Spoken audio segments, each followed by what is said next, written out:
I remember his 21st birthday. He was doing poetic justice. He wanted a truck. He didn't have a driver's license. And Adrian Gregory went through so many changes to get him this truck and drive it up to him on the set. And how surprised he was that he made it to 21. And so often we talked about it, and I would tell him, you have got to stop this death thing, because it was like a twin. His body of work shows he could see something, you know. I know he knew. When I see that last picture of him taken in the car, and he's looking out the window, and there's absolutely no expression on his face, I knew. I just hope he wasn't afraid. I don't know, like he saw it coming. I mean, out of the songs that we, you know, out of a lot of songs that we did, you know, for him to talk about death, death, death, death. I mean, he would talk about it all the time. He always thought he was going to die prematurely. He gave Layla, you know, a lot of the poetry books. He said, you know, when I'm dead and when I'm gone, you know what I'm saying, hold these and then let everybody know this side of me as well as whatever I've already exposed. And that's prophetic type shit, man. God let him know that he only has so much time to make an impact. He was a pre-thinker. Yeah, you wonder, how could he make a song, God Bless the Dead, praising Biggie after Biggie died and Pac died first? Because Pac was a thinker like that. He was always plotting. If I died this way, put this out. If I died this way, I want you to put this out. He was thinking, and he wanted to cover all those bases.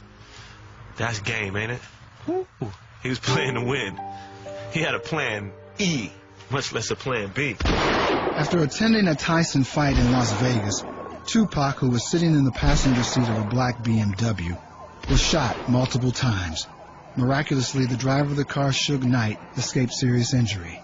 His daughter could have been sitting there right next to him, you know. He called her and told her that he would see her later on, because after the fight, they had a fight with the Crip, you know, and he didn't want to jeopardize her. So he must have felt something, too.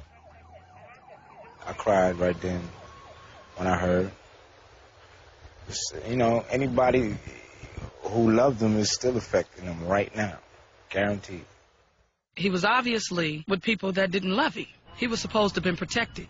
Whenever you have anybody that goes down without a struggle, without defensive actions, responsive actions taken, I always question why.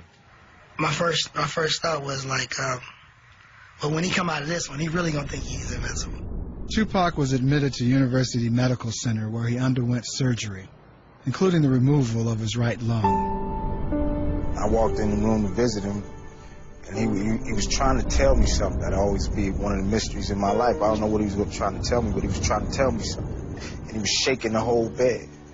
He was a warrior, you know, to the end.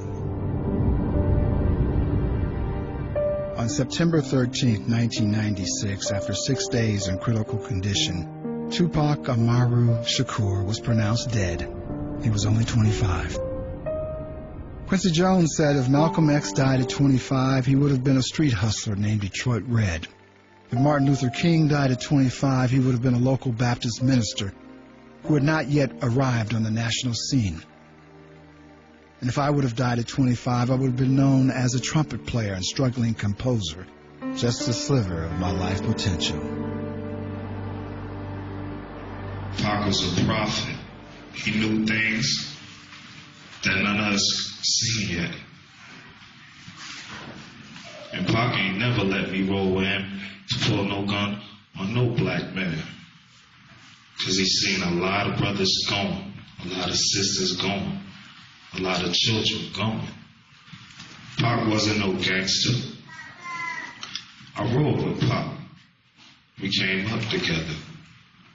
Pac was a soldier. A private memorial service was held for Tupac on a secluded beach in Malibu. In attendance were close friends and relatives, including his mother, Afeni Shakur. Some of his ashes were scattered into the sea. We threw all the gifts in the ocean for him, and we threw the chicken wings and the Hennessy and his favorite pictures, jewelry. Everybody brought something. Everybody said a little something.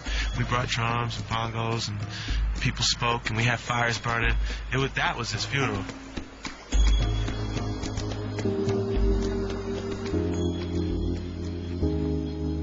You know, different? Could we have done something different? Could we have said more? Could we have stood up to the forces? And all of us shoulder some of the responsibility. It just appalls me that nobody has been arrested for those two deaths. You know, it's just been like, it's like a big cloud with a question mark on it. And you know somebody in Las Vegas and Los Angeles, or both, know exactly what happened. Just at the oddest time, I just miss him. Just miss being able to holler at him like, dude, you know, I'm going through this problem and shit. You know what I'm saying? It's like you're happy about having successful records with Tupac, producing him and all that, but at the same time, it's like he's not here to enjoy what you're enjoying, you know, while I'm alive. And however it went down, with them taking him away, he's still not gone. And still is going to be here for a long time to come. And even if music still wasn't coming from all the albums that's out now, we got enough to hold us over for centuries. Pac showed me just be yourself and be true to everything you believe in, and it'll come. Don't come